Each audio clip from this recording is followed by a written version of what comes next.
I want to tell you something that happened to me before we do anything else this morning, because I think it might be happening to you, too. Last Tuesday evening, I was sitting in my living room, scrolling through a news thread. I don't even remember what it was about now, which is going to be important in a minute. But in that moment, I was in it. There was this hot, prickly wave of indignation rising in my chest. I was offended. I was ready to type a comment. I was already mentally rehearsing a whole speech to my spouse about what is wrong with people these days. And then I caught my reflection in the darkened screen of my iPad. I looked exhausted, and in that moment, something quiet cut through the noise. I don't actually care about this. I didn't wake up with this anger. I didn't find this outrage in my prayer time. I picked it up. I put it on. Because everyone else on my feed was outraged, and somewhere in the scroll, I decided I was supposed to be too. I had let something press itself into me, and I didn't even notice it was happening. Can I ask you something before we go any further this morning? How much of what you're carrying right now, in your chest, behind your eyes, at the back of your jaw, how much of it is actually yours? How much of it did you pick up from the feed, from the news alert, from the conversation yesterday that pressed its shape into you, and you've been holding it ever since? You are not a bad person. You are a crowded person. And this morning, I think God wants to do something about that. God, we're here. Some of us are already running on borrowed feelings, and it's not even 8 o'clock. We showed up. You showed up first. So before we open your word this morning, quiet the noise. Not all of it, just enough. That's all we need right now. Amen. Paul wrote something 2,000 years ago to a church living under one of the most image-saturated, pressure-heavy empires in human history. And when you see what the original word actually means, what it literally pictures, it changes how you hear the whole verse. Do not be conformed to this world, but be transformed by the renewing of your mind, that by testing you may discern what is the will of God, what is good and acceptable and perfect. Romans 12, verse 2. Let's sit with this. And the verb form. This is the part nobody slows down for. It's present passive imperative. Present. This is happening right now, continuously, as in the moment we are sitting in. Passive. Something is being done to you. The mold is not waiting for your participation. It's pressing. Imperative. It's still a command. There's a response Paul expects from you. Not passivity, but awareness and resistance. J.B. Phillips translated it this way: don't let the world squeeze you into its mold. The world isn't offering you a pattern to consider. It is applying pressure. And most of us don't notice it happening until one Tuesday evening we look up and we're carrying indignation we didn't start the day with, rehearsing speeches for people we love, running on a frequency we never chose. Which brings me to my kitchen, and a confession I'm a little embarrassed to make. A few weeks ago, I was in the kitchen giving my spouse what I can only describe as a moving, theatrical lecture on personal growth. Sweeping hand gestures, meaningful dramatic pauses, building toward what I clearly felt was a life-changing conclusion. I was maybe 3 minutes in, really hitting my stride, when something stopped me cold.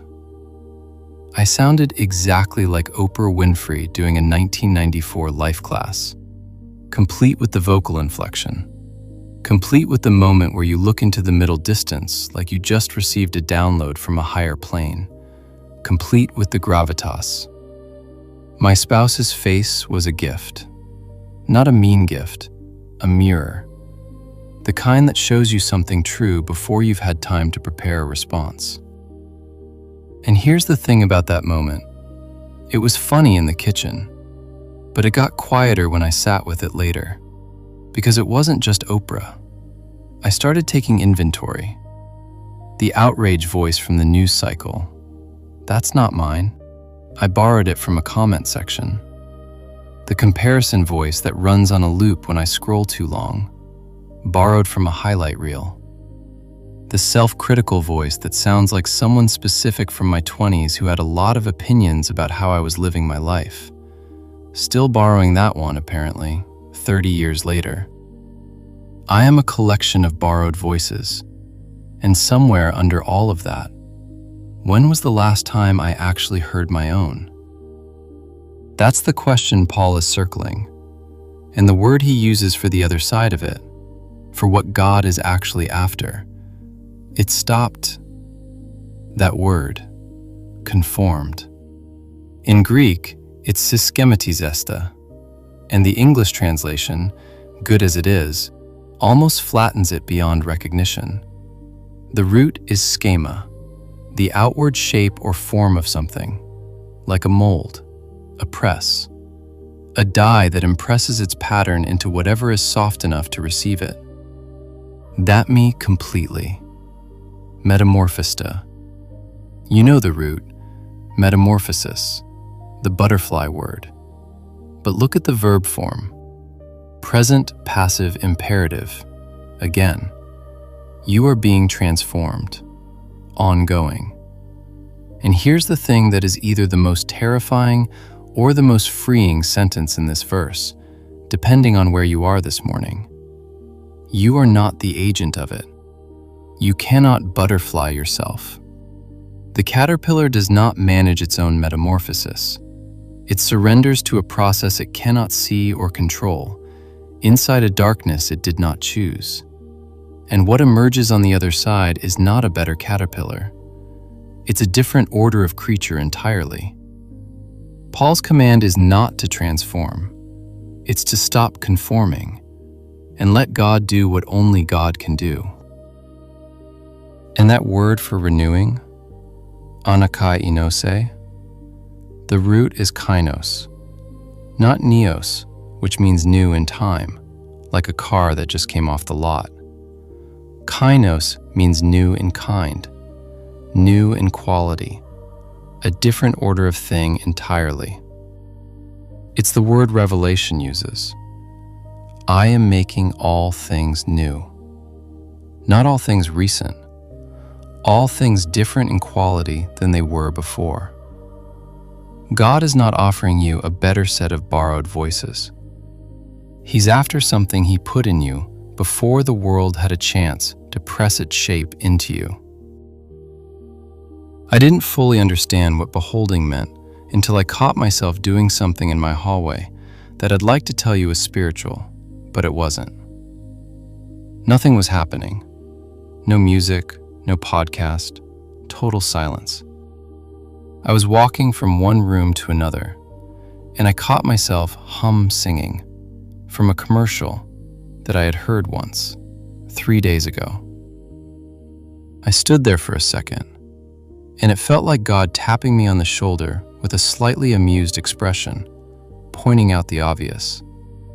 If a 30-second advertisement can move into your head and live there for 3 days, what does sustained daily attention do to a soul? 2 Corinthians 3:18 says we are transformed by beholding, by looking at something long enough and steadily enough that it starts shaping us from the inside. The writer of Hebrews puts a name to the other direction, aphoreo, to look away from everything else in order to see Him. Not a glance, a deliberate turning of your entire field of vision toward the one thing that actually has the authority to reshape you. You become what you behold. The world knows this. That's exactly why it never stops competing for your attention. Paul knew it first. And here's the part of this verse that nobody really talks about. The last word, dokimazo, to test and approve. It's a metallurgical term. What the refiner does when he needs to determine whether what he's holding is genuine gold. Paul is saying, a transformed mind doesn't have to strain and agonize to figure out God's will. It learns to recognize it. The discernment isn't the input, it's the output, the result of a mind that has been renewing. You walk into a room. You feel the shape of the mold pressing in on everyone around you, the posture everyone assumes, the script everyone runs, the tone everyone matches. And you simply know, that is not my shape.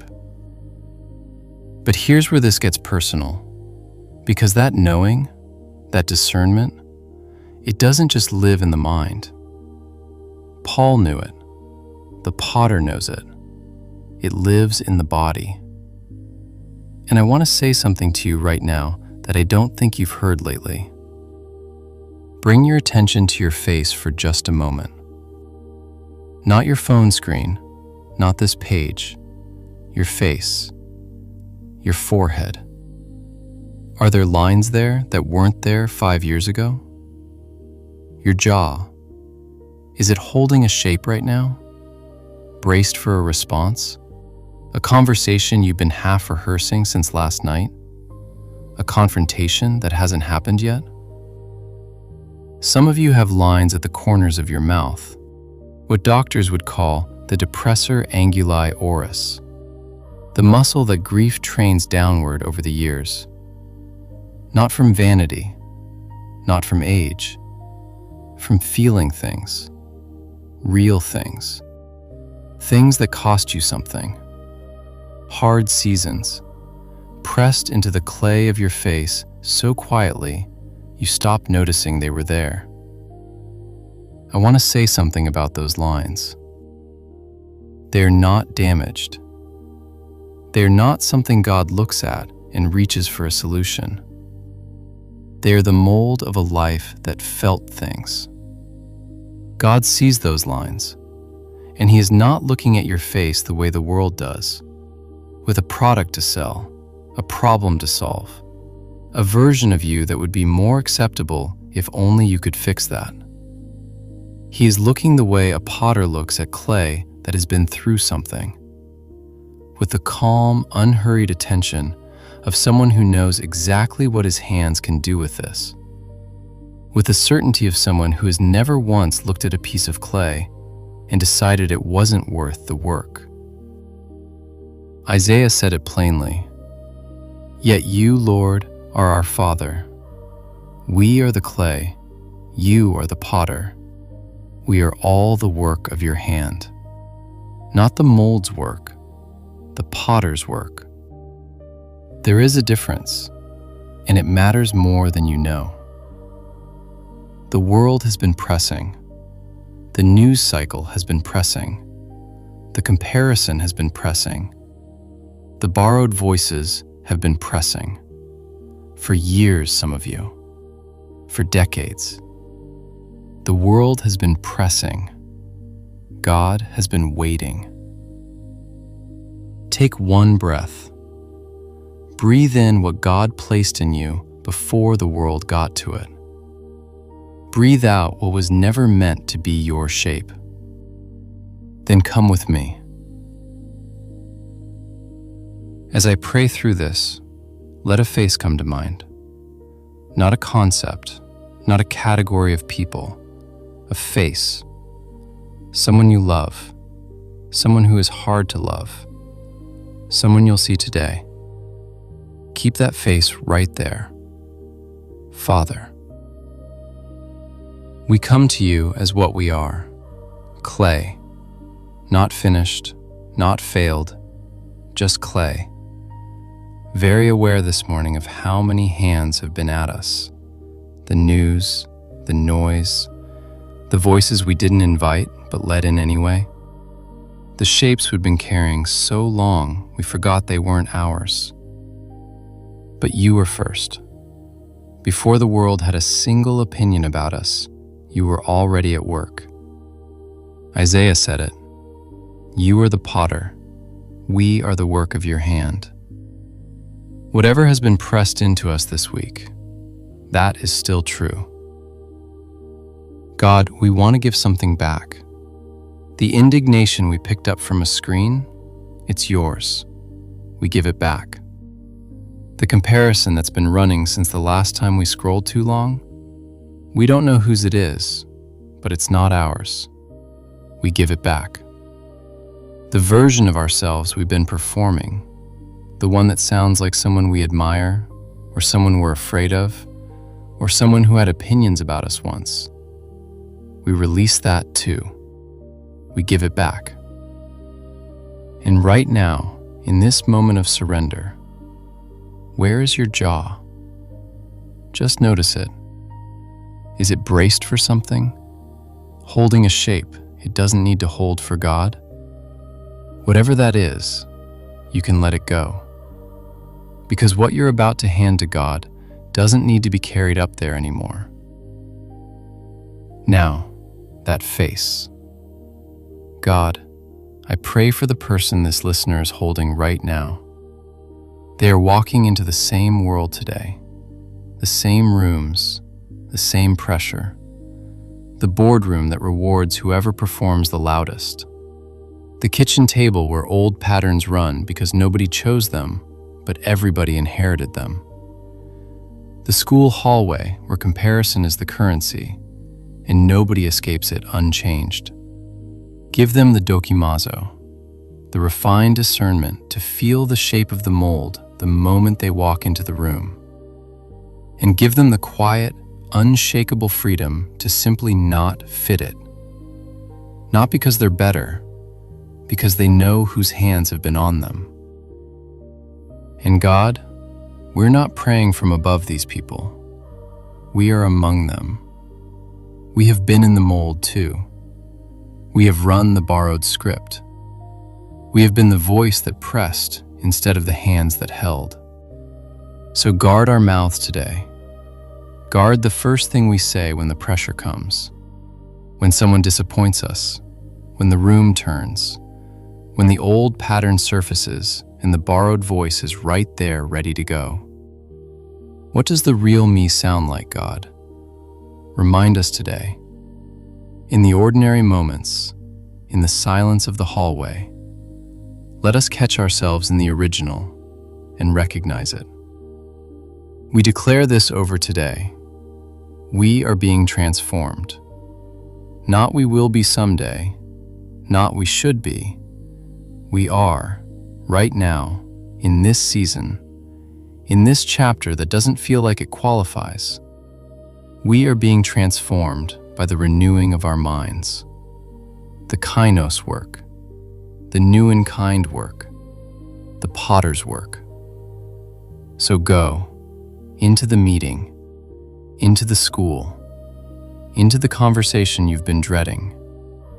Go as someone who spent this morning being reminded whose hands have been on you and whose voice was speaking over you before any other voice got the chance. And when the noise gets loud, and it will, come back to the still, small voice. It was here before the world started shouting. It will be here when the shouting stops. Just be here for a moment. No agenda, no next thing. You are not the mold. You are not the borrowed voices. You are not the lines the hard seasons pressed into you. You are the work of His hand.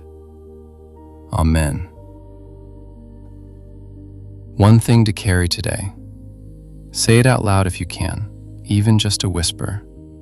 I am being transformed. Not I will be, not I should be. Right now, this morning counts. Paul's word, present tense. The potter is still at work. When the afternoon gets loud, when the borrowed voice surfaces, when the mold starts pressing, come back to that. Because God is the potter, I am clay being reshaped. not discarded, reshaped. Isaiah 64:8. Because God is actively renewing, I am being transformed. The Kainos work is already underway. Romans 12:2. Because God is faithful to complete what He began, I am an unfinished work in the hands of a potter who has never abandoned a piece of clay. Philippians 1:6. That is Romans 12 verse 2, and that is His still, small voice. If something landed this morning, drop a clay pot emoji in the comments, or just type the word original. I'll know exactly what you mean. If this resonated, you might also love our episode on Psalm 1, 3 Biblical Rules for a Happy Life. The link is below in the description. It picks up right where this conversation leaves off. I love you, and I will see you tomorrow.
If this prayer stirred something deep and you feel like you need more than words right now, please don't carry it alone. Reach out to someone you trust, a friend, a pastor, a counselor. You're worth the help, and wise support is one of God's good gifts too. You're not alone. I'm praying for you.